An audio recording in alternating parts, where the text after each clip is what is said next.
आज हम 11th account subject के अंतर्गत अध्याय 8 प्रारंभिक लेखे की पुस्तक जर्नल के बारे में अध्ययन करने वाले हैं।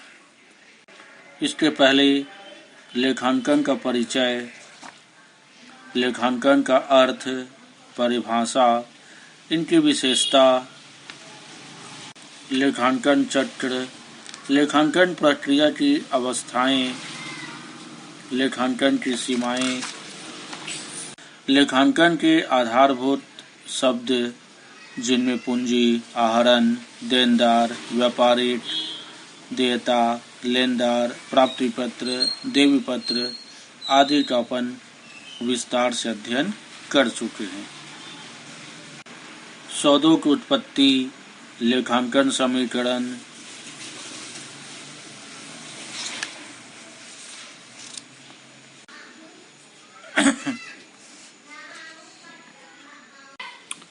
प्रारंभिक लेखे की पुस्तकें।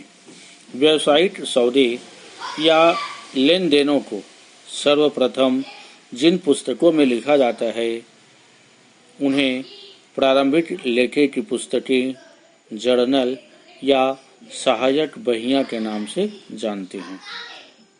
फिर से बोल दें, व्यापारिक सौदे अर्थात व्यापार में जो लेन देन होते हैं उन्हें जिन पुस्तकों में लिखा जाता है उन्हें प्रारंभिक लेखे की पुस्तकों के नाम से जाना जाता है।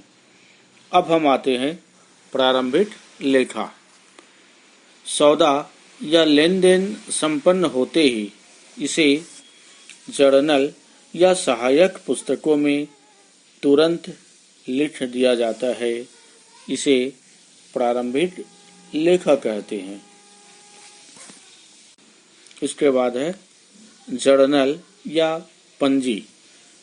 प्रारंभिक लेखे की वह पुस्तक जिसमें सौदों का लेखा तिथिवार, क्रमानुसार, संक्षिप्त विवरण सहित दोहरा लेखा प्रणाली के सिद्धांतों के अनुसार किया जाता है, उसे जर्नल के नाम से जानते हैं।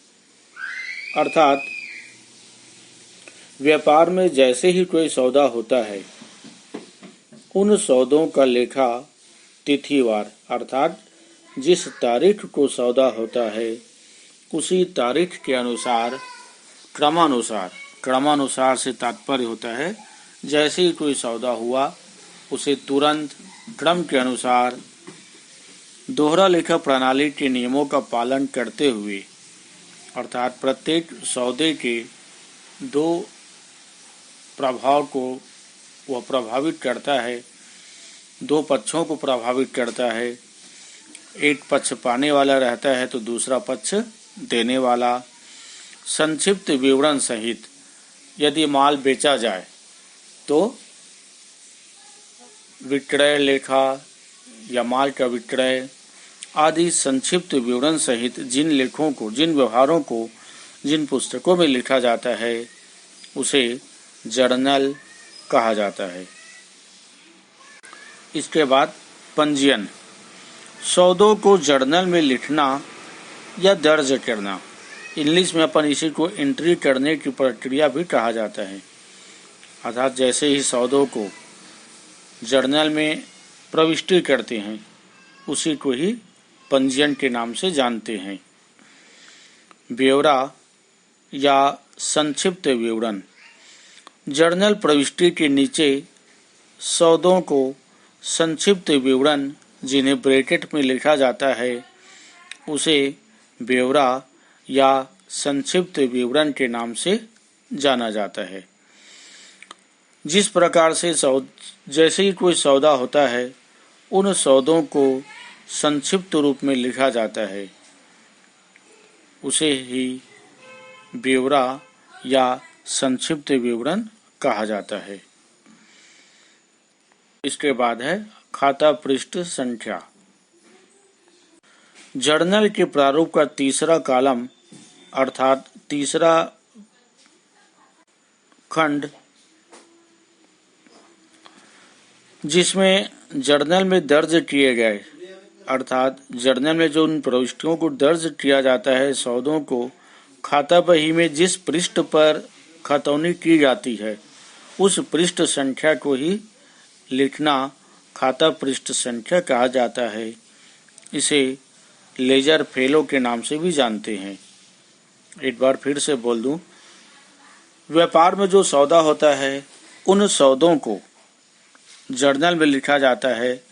तो जर्नल से में जो दर्ज किए गए सौदा होता है उन सौदों को किस पृष्ठ में, खाता बही के किस पृष्ठ में लिखा गया है, खाता बही में जिस पृष्ठ की खतौनी की गई है उसी को ही खाता पृष्ठ संख्या के नाम से जाना जाता है। अब हम आते हैं आगे ले जाना।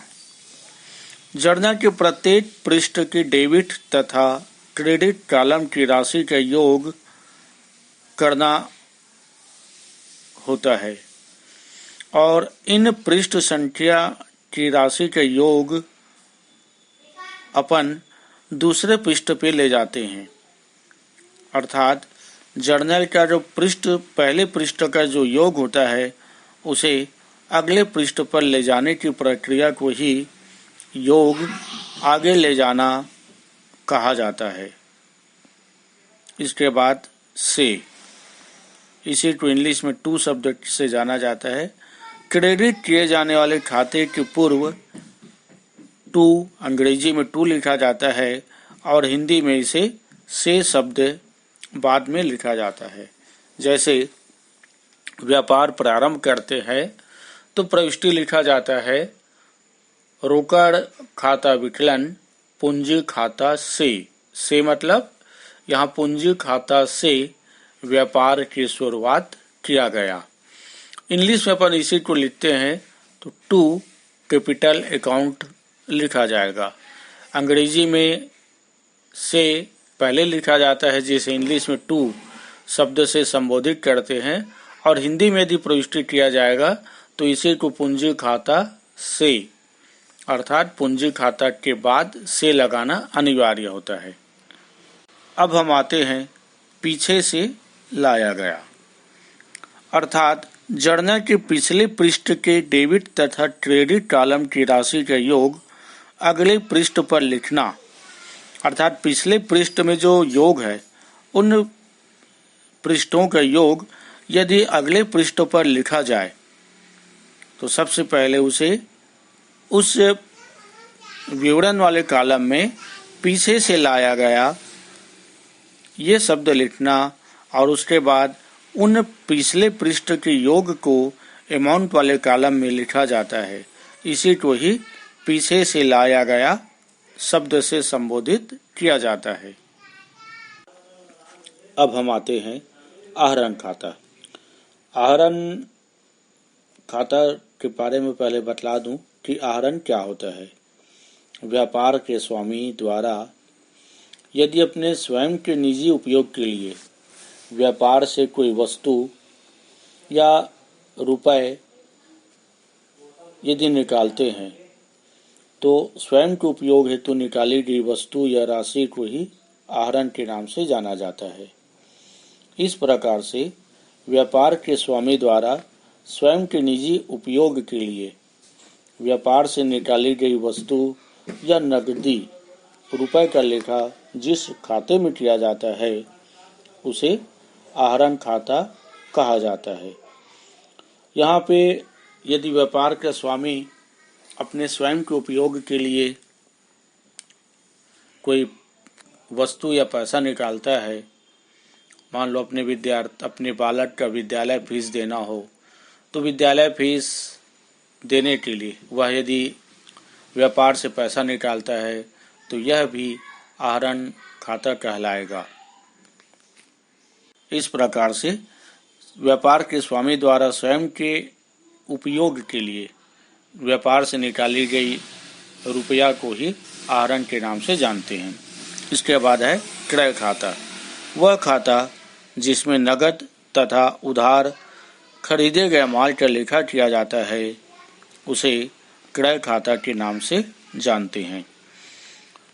अर्थात व्यापार में जो माल को खरीदा जाता है, चाहे वह नगद हो या उधार।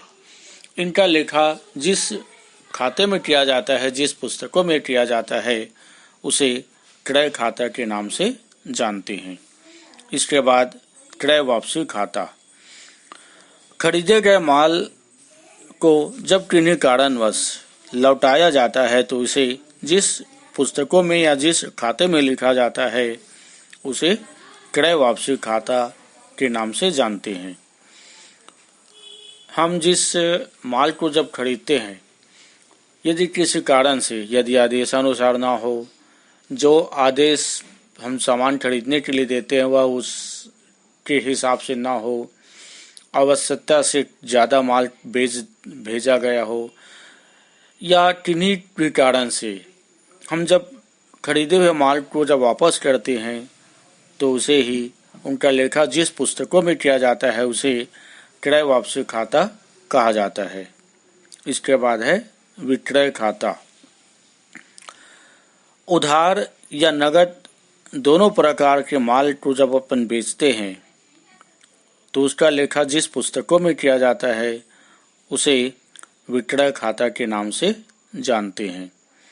माल को चाहे नगद बेचा जाए या उधार बेचा जाए, इनका लेखा हम जिस पुस्तकों में करते हैं उसे विक्रय खाता के नाम से जानते हैं। इसके बाद है विक्रय वापसी खाता।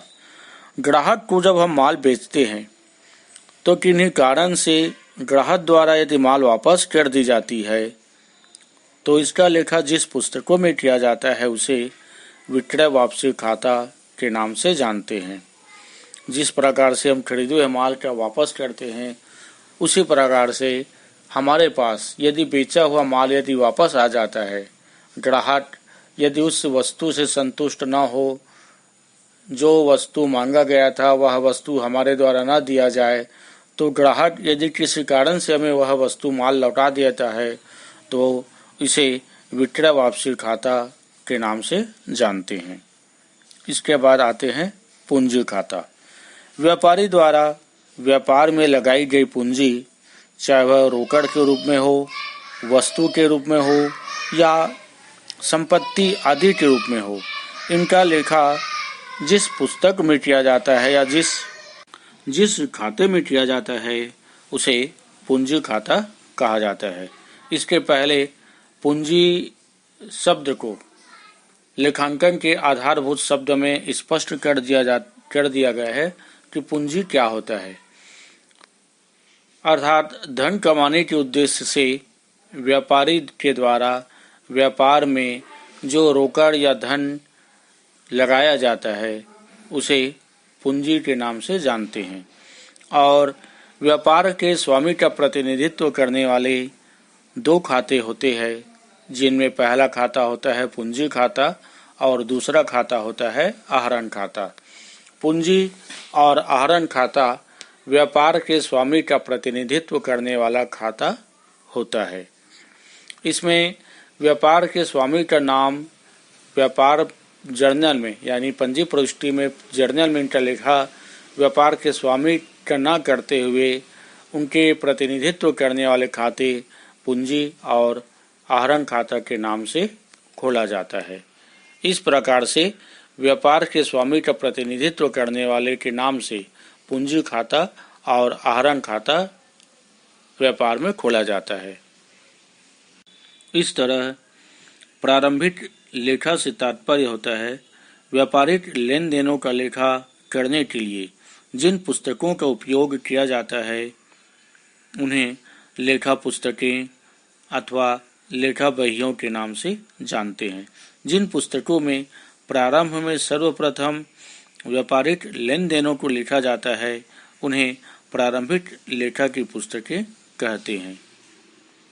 छोटे व्यापारियों के यहाँ जहाँ लेन देनों की संख्या कम होती है वहाँ समस्त लेन देनों का लेखा एक ही पुस्तक में कर लिया जाता है, परंतु बड़े बड़े व्यापारियों में लेन देनों की संख्या अधिक होने के कारण संपूर्ण लेन देनों का लेखा जर्नल में करना कठिन ही नहीं बल्कि असुविधाजनक होता है।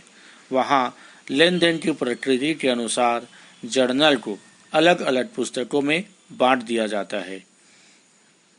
इस तरह प्रारंभिक लेखा की पुस्तकों में पहला भाग में प्रारंभिक लेखा, जर्नल, संक्षिप्त विवरण आदि का अपन अध्ययन विस्तार से कर चुके। इसके बाद शेष अगले वीडियो में बतलाया जाएगा।